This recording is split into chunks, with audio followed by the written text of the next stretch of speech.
the Knights Templar, holy warriors of Christendom, and a sacred brotherhood formed to defend the helpless and to protect the Church of Christ. Myths of light and darkness are formed around these brave men by modern and early culture and rest within the long pages of history. The greatest of all myths surrounding the Templars is their association with the legendary Holy Grail and the accusations of dark congress that facilitated demise at the hands of those who feared the Templars' power and sought to claim it for their own.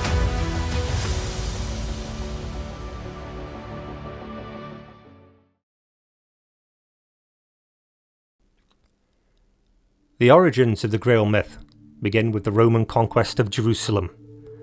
The Roman Empire had suppressed a large Jewish rebellion in 132 current events and established a new Jerusalem, which they called Aliyah. The Roman influence upon the city can still be seen today in the geographical design, which is synonymous with the Roman architecture. New sanctuaries were built to Roman gods, such as Aphrodite, and Christians were regarded with suspicion and hostility, as they were throughout the empire. However, in the beginning of the 4th century, there was a significant development within the Roman Empire that would have a profound impact upon the Christian community in Jerusalem. This change was a recognition of Christianity as a religio licita, or permitted religion, and then, under Constantine the Great, it would become the state religion of the Roman Empire. And at this time, Jerusalem was now known as Hierusalemia and would take centre stage in history. As it has been established upon the testimony of the survivors of Saracen raids, the pilgrims were not safe throughout Outremer, and it fell to Hugh Paynes, a French knight, and 8 brave volunteers to form the Poor Man's Soldiers of Christ in order to protect the pilgrims, and it is here and now their strange association with the Holy Grail begins. The Poor Man's Soldiers of Christ were gifted the Second Temple of Solomon as a base of operations in Outremer by their great king patron Baldwin II. After the First Crusade, some have argued that contained within were documents that provided the successive bloodline of Christ, and it was through these documents that the Templars were able to blackmail the papacy, hence why they became so wealthy and influential in Europe. This theory has been roundly disproved through analysis of the Templars' financial history. The Templars became successful bankers because they were viewed in an age when one's character was paramount as disciplined, honest, and loyal. They were also truly international, with a strong presence in Paris and London, and could accommodate most financial practices through the ports which they held influence over. To begin with, we must establish what the Holy Grail was, or indeed may still be. The item itself has been widely agreed to be a cup, the cup that was used by Christ at the Last Supper and was used to collect his blood during the crucifixion. Whatever Christ may or may not have been, he was a Hebrew, and as of such would have observed Passover and paid libation to the 10 plagues with 10 paws from the Grail. The cup itself would likely be made of onyx and well maintained appropriately. Revisionist history has attempted to change the nature of the Grail to that of a literal bloodline of Christ, but historians and scholars have debunked this theory. At the heart of this revisionist concept sit the Templars.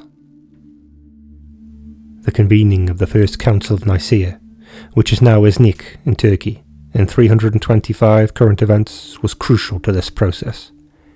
Bishops from practically every corner of the Christian world came together to try to reach a series of urgent agreements on controversial aspects of doctrine that threatened to destroy the Church, the most important of which was the question that concerned the divine nature of Jesus Christ himself. One of the bishops summoned to the council, Macarius of Jerusalem, sought support from Helena, Constantine's mother, now 80 years old. Helena's influence over her son's court had grown of age. Macarius described the gradual decline and neglect from the sites of Jesus' birth, crucifixion and resurrection that had suffered over the years. Persuaded by his account, the emperor's mother left for Jerusalem with Macarius as her guide, and with the necessary funds to restore the sites that were still buried under Rome's temples to their former grandeur. Both Eusebius and St. Jerome gave accounts of the rediscovery of the Holy Sepulchre and the later invention of the true cross under which the Templars marched. On returning to Constantinople, Helena reported to her son Constantine, who gave the orders for Hadrian's pagan temples to be destroyed and Christian monuments to be reconstructed in their place. In particular, the Church of the Nativity in Bethlehem, the Church of the Holy Sepulchre in Jerusalem, and the Church of the Pater Noster, also known as the Sanctuary of Elonia on the Mount of Olives. When the Templars were formed, there was no real great pomp or circumstance surrounding the occasion. In fact, there were only 9 knights. They had no uniform, no colours, and were mismatched. Some have argued that this is because they wished to seek the secret of what they found in the Second Temple of Solomon. But in reality, there were many knightly orders, including the Teutonic Knights in Jerusalem at that time, so their creation would largely have gone unnoticed. It was William of Tyre who became their greatest chronicler, and it was from the temple himself that they became the Knights Templars, and only after several years did they take up the cross as their symbol. If Hugh of Paynes did really find the Holy Grail in the Second Temple of Solomon, history doesn't really record it. But between 1200 and 1210 current events, the German writer Wolfram von Achenbach composed a romantic poem called Parzival. Tens of thousands of lines long, it drew upon the legends of King Arthur, which had been widely popular across Europe for decades.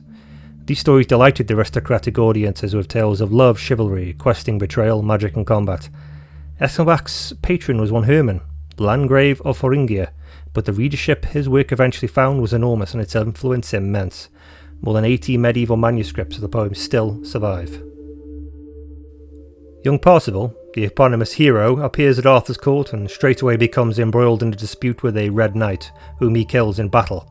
After going away to learn to be more chivalrous, Parzival embarks on a search for the Holy Grail, both a literal hunt for a mysterious life-giving stone and a spiritual journey towards enlightenment in God. The Grail is guarded initially in a magical castle by a character called the Fisher King, who is in constant pain from a wound to his leg. This is divine punishment for his failure to remain chaste. Parzival meets the Fisher King, then becomes sidetracked by other escapades. Eventually, after fighting a knight who turns out to be his own brother, he learns from himself that he shall become the new king, destined to guard the Grail, and the story eventually draws to a close.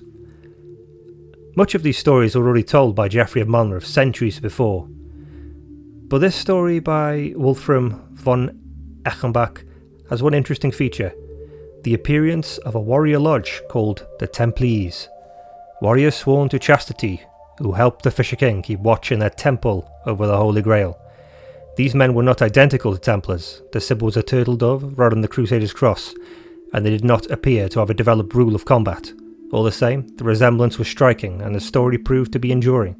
The Templars had been transformed from the first time from a Crusader militia into the guardians of the mythical Holy Grail. When they became first known, the Templars were considered otherworldly and very mysterious and even mystical. When Bernard of Clairvaux wrote aloud, exalting the first generation of knights in the 1130s, he was not composing a factual account of Hugh of Paynes and his men. Through his soaring language, the idealised moral character of the knights and the biblical literalism of the Holy Land he described, Bernard was overlaying the reality of the Templars with his own dreams for an order of men who swung swords like warriors but lived like Cistercians. Chroniclers who describe the temple before their fall also have their own agenda. Christian writers of the 12th and 13th centuries were divided, and for every Bernard of Clairvaux there was a William of Tyre, whose influential account of the Kingdom of Jerusalem under Amalric I and his family imposed a clear shape on the Templar story. William thought the Templars had sprung from a legitimate and noble concept, but thought they had become corrupted by wealth and power, and he selected this material accordingly, emphasising the poverty of the order's beginnings to magnify its later missteps, such as the disastrous charge into Ascalon in 1153, or the murder of the assassin envoy 20 years later. The fact that writers were beginning to fictionalise the Templars even in their own times was hardly surprising. By the first decade of the 13th century, the order was well known. Although it did not have much of a presence in Germany, anyone with a passing interest in the Holy Land could not fail to have heard of the Templars' deeds. They had clashed with Saladin, starred in Richard the Lionheart's Crusade, manned dozens of castles in the Holy Land, become bound up in the Reconquista, put down a presence at most of the royal courts in Europe, and acquired estates all over Christendom, and made powerful enemies. It was not much of a jump to become a literary trope as well. The Templars have proved a far more interesting account to write about from writers and literarists.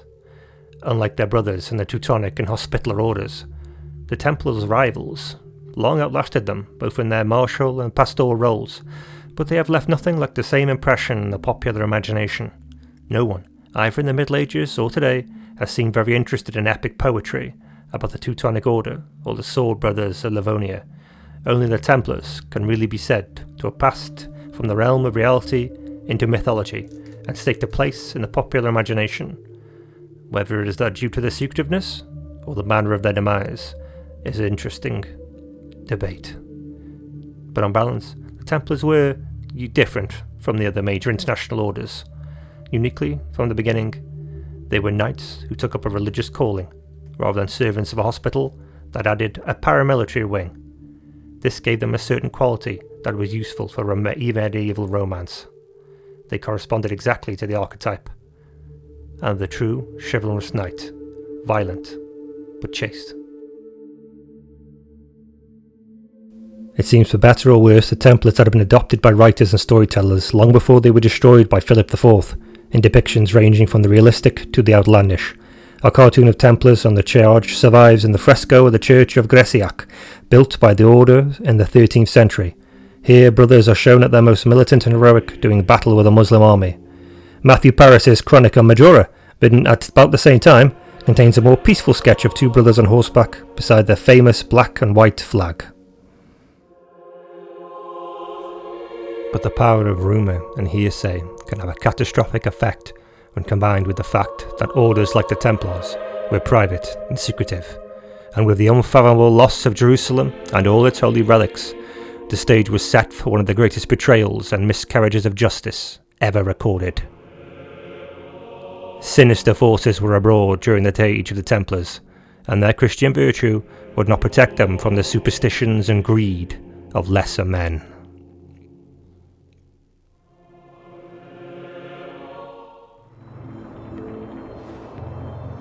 The delivery system used to destroy the Templars was seeded in 1487 with the publication of the Malleus Maleficarum, translated as the Hammer of Witches. This tome set out the proper system seeking out witches and demonic kin, and how to ascertain through just cause who was a witch and who was innocent. The failure to retain Jerusalem had rocked Christian Europe to its core, and the Templars would become convenient scapegoats. Philip IV coveted the Templars' influence and wealth, and the atmosphere of superstition and fear, he enacted his plan to destroy the Templars to catastrophic effect. Philip IV of France was, like most other monarchs of Europe, facing financial ruin. Through costly wars and poor decision-making, the Templars controlled treasuries in Aragon, England and Cyprus, as well as in the Paris Temple, and still provided essential accounting services to Philip. The rituals of the Templars involved customs such as kissing the Grand Master upon the lips as a gesture of Christian peace, and during the initiation ceremony, acts such as kissing the Master in an intimate fashion and renouncing Christ would be performed. But this was to signify that if they were taken hostage by the Saracens, that these obscene acts would be demanded of the Templar, and that he, having now done so in initiation, would rather die than do so again. James of Malay, the final Grand Master, tried to explain to Philip and his ministers the esoteric nature of these rituals, but little did the Master know, Philip wasn't looking for assurance, he was looking for evidence. Philip bullied Pope Clement into declaring the Templars as heretics, who practiced witchcraft, sodomy, bestiality, and other absurd allegations. On Friday the 13th, all of France's constables and bailiffs descended upon the Templars in mass arrests and roundups from Normandy to Toulouse. Men wearing royal livery and carrying warrants arrested the Templars, who, as per their honour, offered no resistance, but marched away to meet their fate. The trials that followed were farcical in nature. Philip had been browbeaten all of around him, likely through promise of favour and riches into providing highly questionable evidence from, quote, very reliable people. Not just as false testimony, but torture was also ordered and more than likely used to extract false confession. James of Malay denied all charges of carnal behaviour. He answered questions truthfully, but the die was cast. He was likely tortured by the Inquisition into providing a false confession. The Templars in France were completely destroyed, through mass burnings as they were judged heretical. Philip, of course, seized the Templars' assets and wealth, and James Mallet, though now a broken man, marched to his pyre with the courage and dignity for which his favour was famous. However, the Templars had one last card up their sleeve. On the 22nd November, 1307, Clement sent a papal bullum, known as the Pastoral Preeminence, to all the leading Christian kings of the West. It argued that the Church took precedence over the throne. It was a familiar theme to anyone who had followed the relationships between popes and the King of France, but coming from Pope Clement V, it had a special resonance. He would not and could not allow the House of Capet to destroy the Templars. This bullum gave notice of his intentions. Where Philip was influential in France, there were other monarchs who were not assured or persuaded by his false evidence. The Templars were revered in Portugal and Spain for their part in the Reconquista and were defended passionately, reformed into a new order. Edward II, highly dubious of Philip's evidence, refused to round the Templars up. Meeting with their master, he advised them to keep a low profile, and thus the Templars passed into myth and legend, surviving in plain sight for centuries to come.